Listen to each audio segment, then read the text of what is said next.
Hello, Karen. Thank you for joining us for the Asheville 50 Plus Works, a group of experienced workforce initiative in Western North Carolina and Asheville. And today's topic for the Chamber of Commerce's virtual job fair is the topic of COVID and job hunting. This presentation is from Karen Sanders. Karen, if you can introduce yourself, we'd love to hear more about your background and this presentation. Thank you, Mark. It's my great pleasure to be here. So I am Karen Sanders, and I have lived here in Asheville, North Carolina for 34 years. I have a master's degree in nursing, as well as certifications as an advanced holistic nurse and a health and wellness nurse coach. And I've worked in various sundry nursing leadership and healthcare leadership positions for about the last 35 years. I have 40 plus years of nursing experience. And one of my passions is helping patients, families, staff, and others advocate for themselves or others through the healthcare system, which is very difficult to navigate. I've been working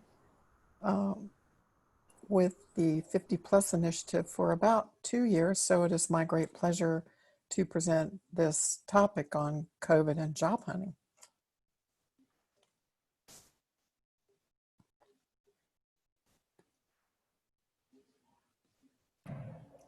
Very good, Karen.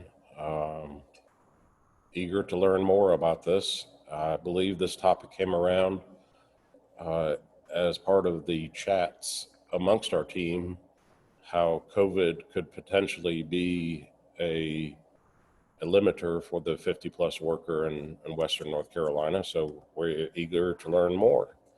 Are you ready to move forward? I am, Mark. So it's my great pleasure to start.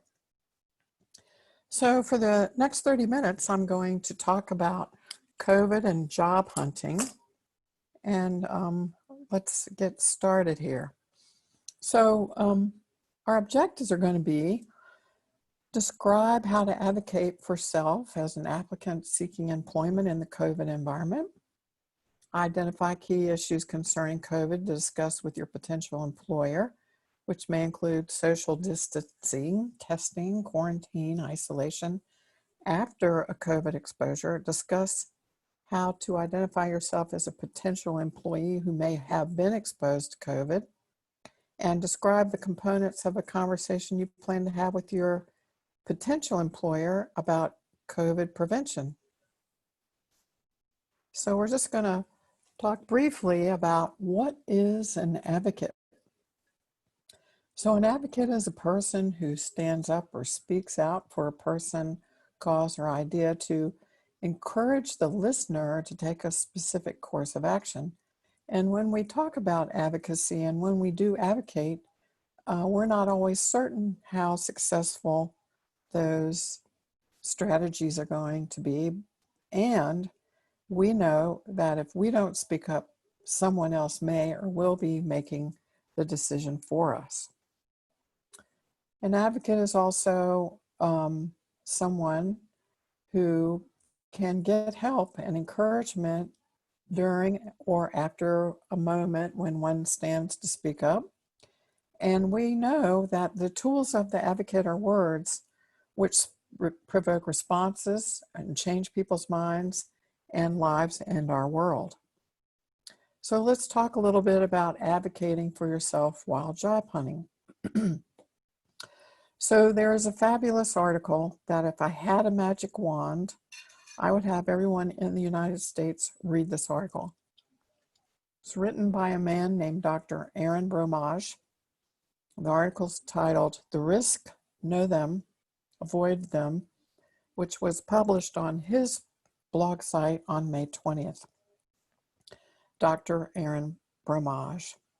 So a little bit about him. He's an associate professor of biology at the University of Massachusetts in Dartmouth.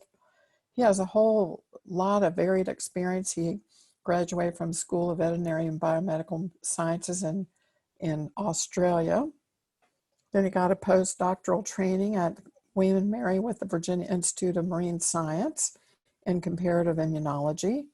And he's done research that focused on evolution of the immune system, the immunological mechanisms responsible for protection from infectious disease.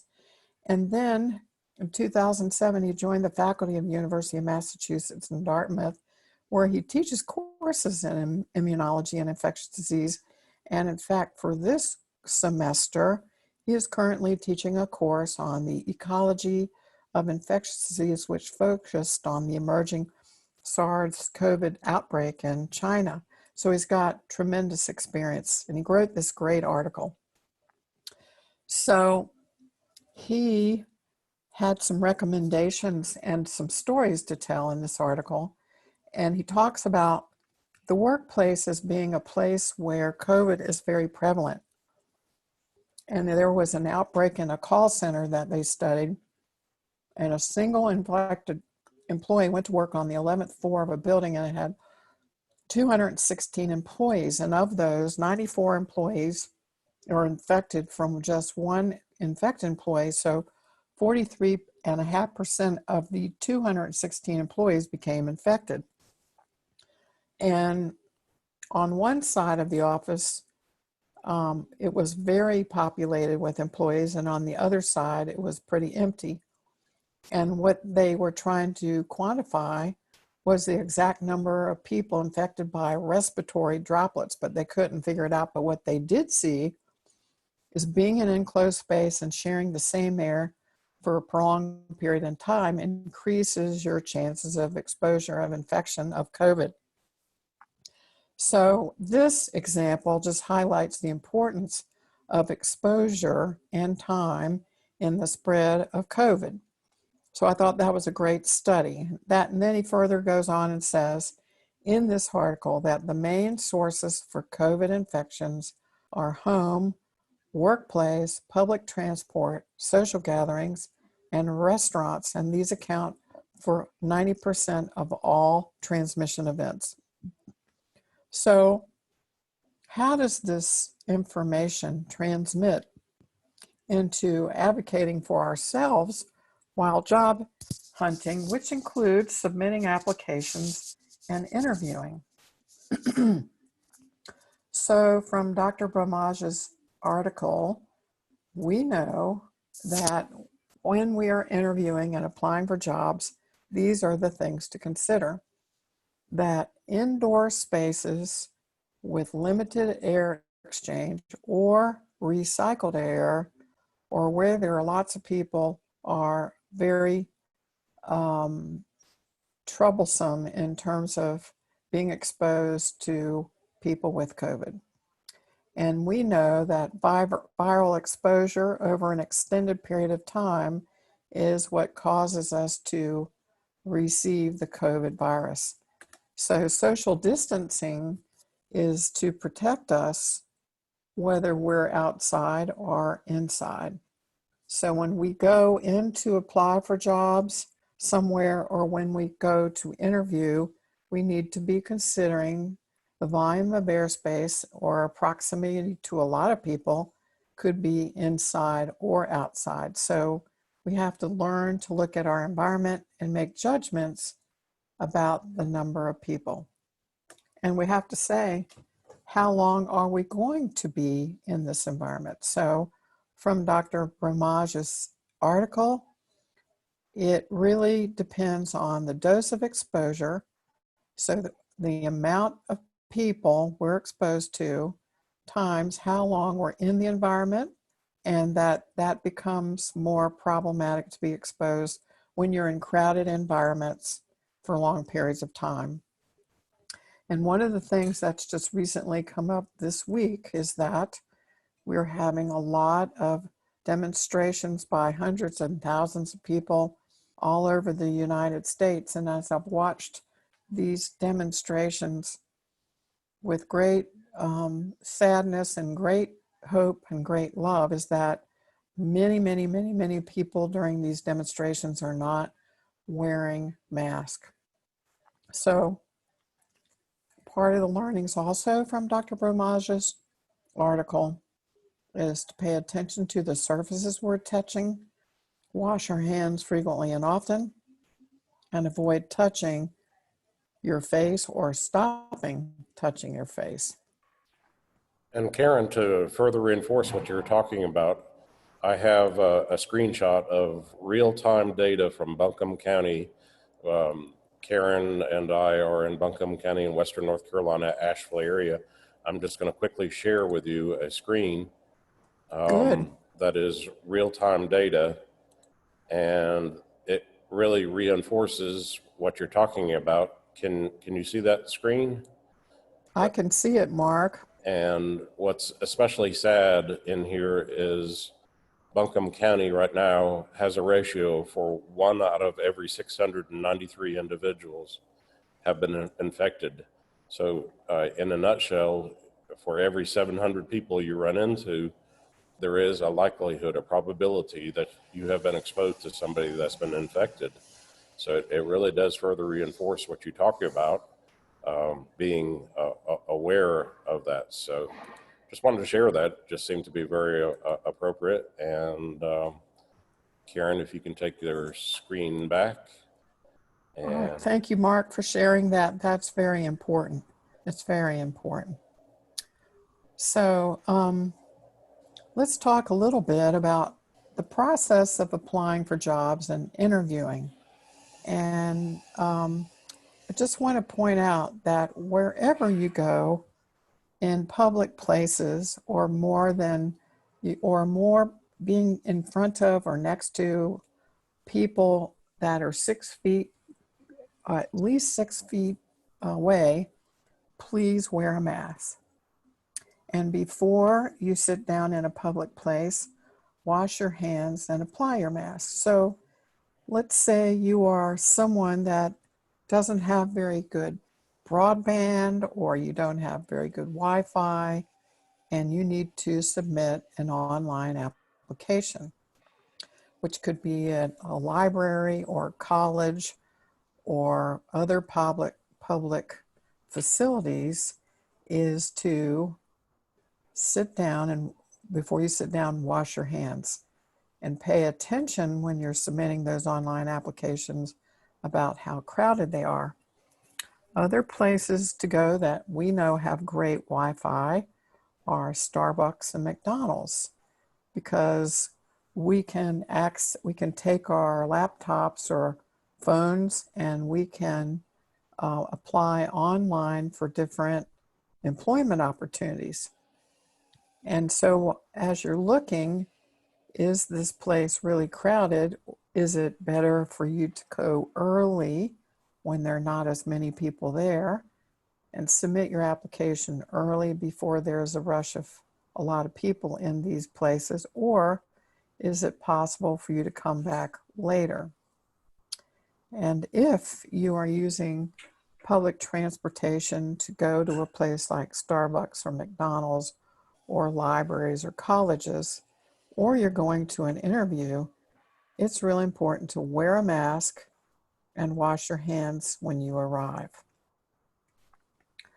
So that's the interviewing part. When you get to your interview, we're going to identify key issues to discuss with your potential employer, which may include social distancing, testing, quarantine isolation after a COVID exposure. So it's always important in this day and time to show up at your place of employment with a potential interview with a mask on. And so I would say to you all that are viewing this video is, what does wearing a mask to your interview say about you versus what does not wearing a mask say about you not wearing a mask to your employer? And so if I were doing an interview and I'm a nurse, and I've worked in multiple hospitals and healthcare settings, and if you were to show up in my office not wearing a mask, I would be very concerned that you were not knowledgeable about the potential of sharing your droplets of COVID virus to me, and or you might not be concerned about me catching what you have. So I'd like everyone to pay attention to the fact that it's a very good thing to show up wearing a mask when you are doing your first interview. It shows that you care. It shows that you're knowledgeable about the indications of wearing masks with people you don't know in settings that could be more crowded and in places where there needs to be protection. So as you enter that facility and you walk around looking for the place where you interview, are employees wearing masks in this facility?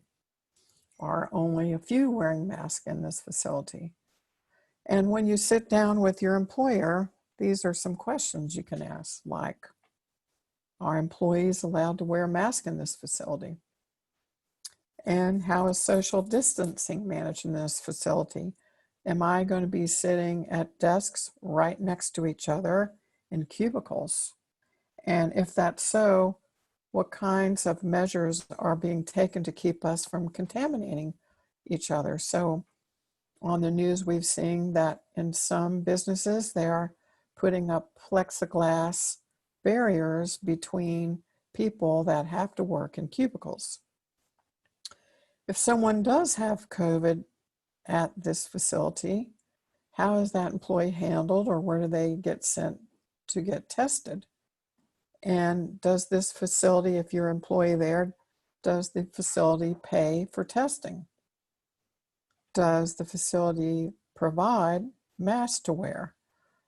Does the facility not provide masks, and do you have to bring your own mask?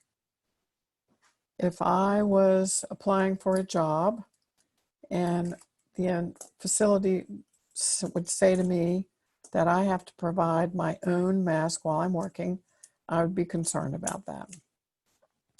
And lastly, what happens when an employee becomes COVID positive on this job, and how are they socially isolated, or how long are they quarantined or isolated?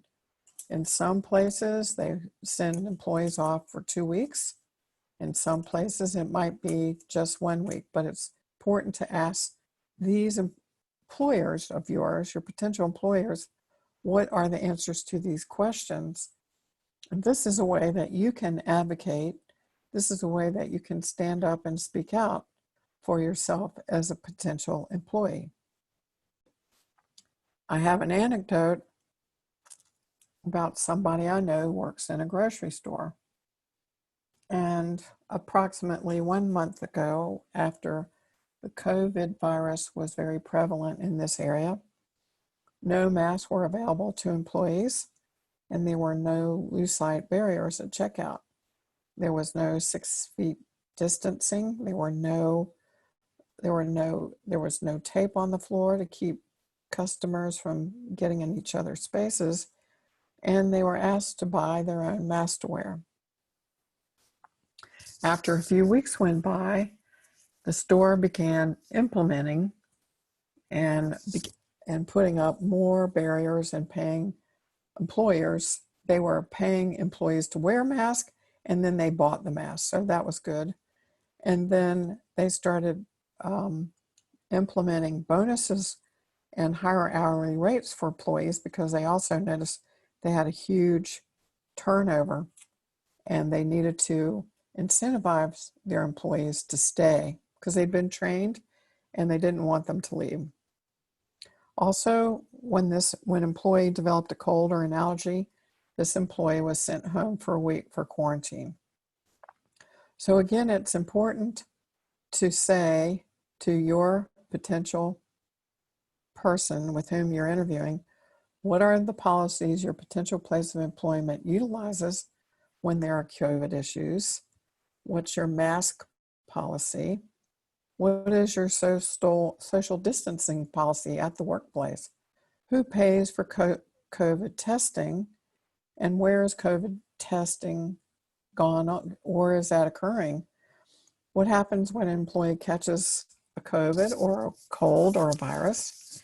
And where are we going to send them? And how long would they need to stay home? So, to summarize, we want you to make sure that you wear a mask during the interview if you're not 6 feet apart. I do have to say that it is a little hard to have an interview when you have a mask on. Your voice is muffled and it's hard to hear what you're saying. We also want you to wash your hands frequently when you go, if you're going on public transportation or you're in public places. It's important to wash your hands frequently and to avoid touching your face.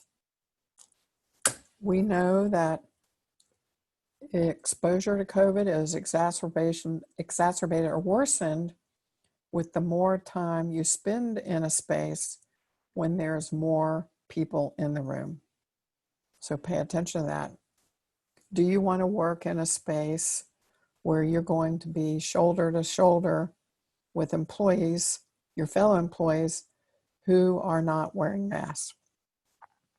Again, advocate for yourself with your potential employer. Are employees allowed to wear masks in this facility? How is social distancing managed in this facility? If someone becomes COVID positive here, how is that employee handled, or where do they get sent to be tested? And who pays for the cost of that testing? Is there compensation for employees? How far away do they have to go to get tested? And what happens when an employee becomes COVID positive on this job? How are they socially isolated? And how long are they quarantined or isolated? So it's my great privilege to speak to you about COVID and job hunting. I would end by saying, please don't forget to wash your hands. Please wear a mask when you're out with high volumes of people. And please remember to read Dr. Bromage's article. It is my pleasure to speak to you today. Thank you so much. Erin, that was fantastic. I commonly hear and see in the news a word, asymptomatic. Oh, yes. What are your insights or thoughts about that word? First of all, asymptomatic is a condition or a person producing or showing no symptoms. So Correct. what are your thoughts on asymptomatic in regards to COVID? So asymptomatic means, just like Mark said, that we know that people who have the COVID virus, they may not show any symptoms from the time that from 2 days to 14 days when they start having symptoms. Like a symptom might be sore throat, headache, muscle aches, inability to smell, inability to taste, all kinds of different symptoms, fevers, cough, difficulty breathing. All of those symptoms are absent when a person is asymptomatic. So that is the other catch-all in this discussion, is we can be around a lot of people who aren't coughing, don't look like they're flushed, or don't have fevers, and don't look sick at all, but they might have the COVID virus. Thank you for bringing that up, Mark. Fantastic, Erin. That was a lot of great information, and we appreciate RN Patient Advocacy of North Carolina sponsoring this video.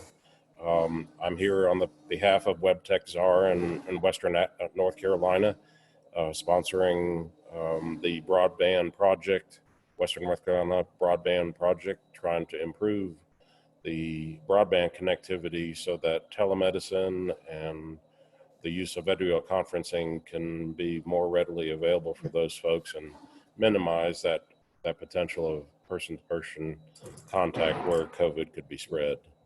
So I don't see any chat comments or questions in our recording today. Karen, thank you again for taking time, and we wish blessings to everybody. Thank you.